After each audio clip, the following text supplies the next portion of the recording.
ನಮಸ್ಕಾರ ಫ್ರೆಂಡ್, ನಮ್ಮ channel subscribe ಆಗಿ ಹಾಗೆ ಲೈಕ್ ಮಾಡಿ ಶೇರ್ ಮಾಡಿ ಫ್ರೆಂಡ್ 1,00,000 ಮುಖ್ಯಮಂತ್ರಿ ಬಹುಮಾಡಿ ಕಟ್ಟಡ BHF ಫ್ಲ್ಯಾಟ್.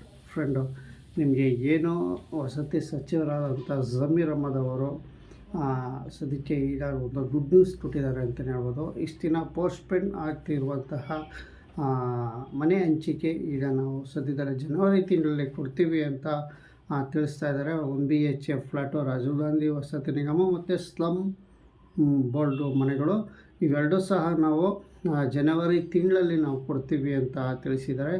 ಇದ್ರ ಬಗ್ಗೆ ನಾವು ಒಂದು ಸ್ವಲ್ಪ ಅವರೇ ಸ್ವತಃ ಮಾತಾಡಿರೋದು ಸ್ವಲ್ಪ ನೀವು ಕೇಳಿ, ಅದ ನಂತರ ನಾನು ನಿಮಗೆ ತಿಳಿಸ್ತೀನಿ. ಮನೆಗಳು ಅಂತೀವಿ ನಾವು. ಅದಕ್ಕೆ 47,860 ಮನೆಗೆ 2,100 ಕೊಟ್ಟು ಒಟ್ಟಾಗಿ 9,500 ಕೊಟ್ಟು ಬೆನಿಫಿಷರಿ ಪೇಮೆಂಟ್ ಕೊಡಬೇಕಾಗಿತ್ತು. ಬರೀ 10 ವರ್ಷದಲ್ಲಿ ಬೆನಿಫಿಷರಿ ಬರೀ ಕೊಟ್ಟಿರೋದು 310 ಕೋಟಿ ಕೊಟ್ಟವ್ರೆ. 5,000 ಕೊಟ್ಟವ್ರೆ, 10,000 ಕೊಟ್ಟವ್ರೆ, 15,000 ಮೇಲೆ ಬಡವ್ರು ಕೊಡೋಕ್ಕೆ ಸಾಧ್ಯ ಆಗಲ್ಲ.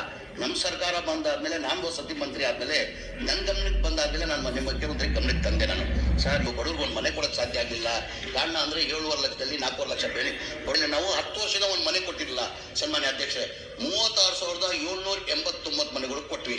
ಈಗ ಬರೋ ತಿಂಗಳು ಜನವರಿಯಲ್ಲಿ 24ನೇ ತಾರೀಕಿಗೆ 42,000 ಮನೆಗಳು ಕೊಡ್ಬೇಕಂತ ತೀರ್ಮಾನ ಮಾಡಿದ್ದೀವಿ ನಾವು ಸರ್ಕಾರ ವತಿಯಿಂದಾನೆ. ఎందుకంದ್ರೆ ಬಡವ್ರು ಕೊಡೋಕ್ಕೆ ಸಾಧ್ಯ, ನೀವು ಹೇಳ್ತಾರೆ ಸರಿ, ಬಡವ್ರು ಕೊಡೋಕ್ಕೆ ಸಾಧ್ಯ ಆಗಲ್ಲ. ಹಾಗೆ ಸರ್ಕಾರ ವತಿಯಿಂದ ಕಟ್ಟಬೇಕಂತ ತೀರ್ಮಾನ ಮಾಡಿದ್ವಿ.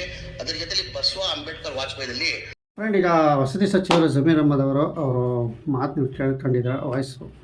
ಫ್ರೆಂಡ್, ಏನು ಬೆಳಗಾವಿ ವಿಧಾನ ಪರಿಷತ್ ನಡೀತಾ ಇದೆಯಲ್ಲ, ಆ ಜಾಗದಲ್ಲಿ ಇದು ನಡೆದಂಥ ವಿಷಯ ಮಾತನಾಡಿದ್ದಾರೆ ಅವರು. ಏನಪ್ಪ ಅಂತಂದರೆ, ಈ ರಾಜೀವ್ ಗಾಂಧಿ ವಸತಿ ನಿಗಮದ ಮನೆಗಳು ಹಾಗೂ ಸ್ಲಮ್ ಬೋರ್ಡಿನ ಮನೆಗಳು ಎರಡೂ ಸಹ ನಾವು ಜನವರಿ ತಿಂಗಳಲ್ಲಿ ಅಂದರೆ 24ನೇ ತಾರೀಕು ನಾವು ಕೊಡ್ತೀವಿ ಅಂತ ತಿಳಿಸ್ತಾ ಇದ್ದಾರೆ. ಫ್ರೆಂಡ್, ಇವರು ಹೇಳ್ತಾರೆ ಜನವರಿ 20ನೇ ತಾರೀಕು. ಇಲ್ಲಿ ಯಾವ ಕೊಡ್ತಾರೆ ಅನ್ನೋದು ಇನ್ನು ಸ್ವಲ್ಪ ದಿನ ಗೊತ್ತಾಗುತ್ತೆ. ಫ್ರೆಂಡ್, ಮೊನ್ನೆ ರೀಸೆಂಟಾಗಿ 6ನೇ ತಾರೀಕು ಜನವರಿ ಅಂತ ತಿಳಿಸ್ತಾಯಿದ್ರು. ಇದು ಸ್ಲಮ್ ಮನೆಗಳದ್ದು ಒಂದು ಡೇಟ್ ಕೊಡ್ತಾರೆ, ಇದು ರಾಜೀವ್ ಗಾಂಧಿ ವಸತಿ ನಿಗಮದ ಒಂದು ಡೇಟು ಅನ್ನೋದು ಕನ್ಫ್ಯೂಷನ್ ಈಗ ಬೆಳಗಾವಿ ವಿಧಾನಸಭಾದಲ್ಲಿ ಇವರು ತಿಳಿಸಿರೋ ಪ್ರಕಾರ ಜನವರಿ 24ನೇ ತಾರೀಕು ನಾವು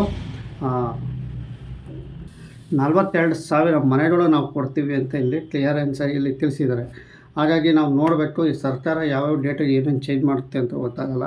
ಬಟ್ ಇವರು ಸ್ಪಷ್ಟವಾಗಿ ತಿಳಿಸಿದ್ದಾರೆ, ಜನವರಿ 24ನೇ ತಾರೀಕಂದು ನಾವು 42,000 ಮನೆಗಳು ಕೊಡ್ತೀವಿ ಅಂತ ತಿಳಿಸಿದ್ದಾರೆ. ಬಟ್ ಇಲ್ಲಿ ಸರ್ಕಾರ ಯಾವ ಡೇಟಿಗೆ ಇತ್ತು ಅಂತ ಇನ್ನು ಕನ್ಫರ್ಮ್ ಆಗಿ ಇಲ್ಲ. ಸದ್ಯದಲ್ಲೇ ನಿಮಗೆ 1 BHF ಫ್ಲ್ಯಾಟು ಏನು ಯಾವ ಡೇಟು ಅನ್ನೋದು ಇವ್ರು ತಿಳಿಸಿದ್ದಾರೆ. ಅವ್ರ ಬಾಯಿಂದನೇ ನೀವು ಕೇಳಿದ್ದೀರ. ಒಟ್ಟಿನಲ್ಲಿ 42,000 ಮನೆಗಳು ನಾವು ಹಂಚಿಕೆ ಮಾಡ್ತೀವಿ ಜನವರಿ ತಿಂಗಳಲ್ಲಿ ಅಂತ ಸ್ಪಷ್ಟವಾಗಿ ತಿಳಿಸಿದ್ದಾರೆ. ಬಟ್ ಇಷ್ಟು ಮಾತ್ರ ನಿಮಗೆ ತಿಳಿಸೋಕ್ಕೆ ಹೇಳೋಕ್ಕೆ ಇಷ್ಟಪಡ್ತೀನಿ. ಹಾಗಾಗಿ ಮಾಹಿತಿ ನೋಡಿದೆ, ನೋಡಿದ ನಂತರ ಒಂದು ವಿಡಿಯೋ ಮಾಡೋಣ ಅಂತ ನಿಮಗೆ ತಿಳಿಸಿದ್ರು. ವಸತಿ ಸಚಿವರೇ ಇವರು ಮಾತನಾಡಿದ್ದಾರೆ. ಜನವರಿ 20ನೇ ತಾರೀಕು ಏನು ರಾಜೀವ್ ಗಾಂಧಿ ವಸತಿ ನಿಗಮ ಮನೆಗಳು ಮತ್ತು ಸ್ಲಮ್ ಬೋರ್ಡು ಮನೆಗಳು ಇವೆರಡೂ ಸಹ ನಾವು ಹಂಚಿಕೆ ಮಾಡ್ತೀವಿ ಅಂತ ಇಲ್ಲಿ ತಿಳಿಸ್ತಾ ಇದ್ದಾರೆ. ಫ್ರೆಂಡ್, ಇಷ್ಟು ಮಾತ್ರ ನಿಮಗೆ ಹೇಳಕ್ಕೆ ಪಡ್ತೀನಿ. 1 ಲಕ್ಷ ವಸತಿ ಯೋಜನೆ ಅಡಿಯಲ್ಲಿ ಇನ್ನೂ ಸಾಕಷ್ಟು ಮಾಹಿತಿಗಳು ನಾನು ಕೊಡ್ತಾ ಇರ್ತೀನಿ. ಫ್ರೆಂಡ್, ಏನೇ ಇದ್ದರೂ ಕಮೆಂಟ್ ಮುಖಾಂತರ ಹಾಕಿ ನಿಮಗೆಲ್ಲ ನಾನು ಮಾಹಿತಿ ಕೊಡ್ತೀನಿ. ಒಟ್ಟಿನಲ್ಲಿ ಈಗ ಸದ್ಯಕ್ಕೆ ಫ್ರೆಂಡ್, ಇದು ನಿಮಗೆ ಜನವರಿ 6ಕ್ಕೆ ಅಂತ ಸಾಕಷ್ಟು ಸರಿ ಹೇಳಿದರು.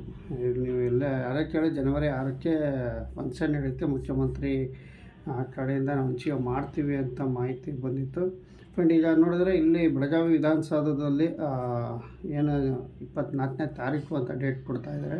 ಫ್ರೆಂಡ್, ಇದು ಏನು ಸ್ಲಮ್ ಬೋರ್ಡದು ಡೇಟೋ ಅಥವಾ ರಾಜೀವ್ ಗಾಂಧಿ ವಸತಿ ನಿಗಮ ಟೋಟಲ್ ಡೇಟೋ ಗೊತ್ತಿಲ್ಲ, ಎಲ್ಲ ಸೇರಿ 42,000 ಮನೆ ಅಂತ ತಿಳಿಸ್ತಾ ಇದ್ದಾರೆ. ನೋಡಬೇಕು, ಈಗ 1 BH 1 ಲಕ್ಷ ವಸತಿ ಯೋಜನೆದು ಒಂದು ಡೇಟ್ ಕೊಡ್ತಾರೆ, ಈ ಡೇಟ್ ಕೊಡ್ತಾರೆ ನೋಡಬೇಕು. ಫ್ರೆಂಡ್, ಇಷ್ಟು ಮಾತ್ರ ನಿಮಗೆ ಮಾಹಿತಿ ಕೊಡ್ತೀನಿ ಅಂತ ಹೇಳ್ತಾ ವಿಡಿಯೋ ಮುಗಿಸ್ತಾ ಇರ್ತೀನಿ. ನಮ್ಮ ಚಾನಲ್ ಸಬ್ಸ್ಕ್ರೈಬ್ ಆಗಿ ಹಾಗೆ ಲೈಕ್ ಮಾಡಿ. ಒಟ್ಟಿನಲ್ಲಿ ಜನವರಿ ತಿಂಗಳಲ್ಲಿ ಇದು ಕನ್ಫರ್ಮು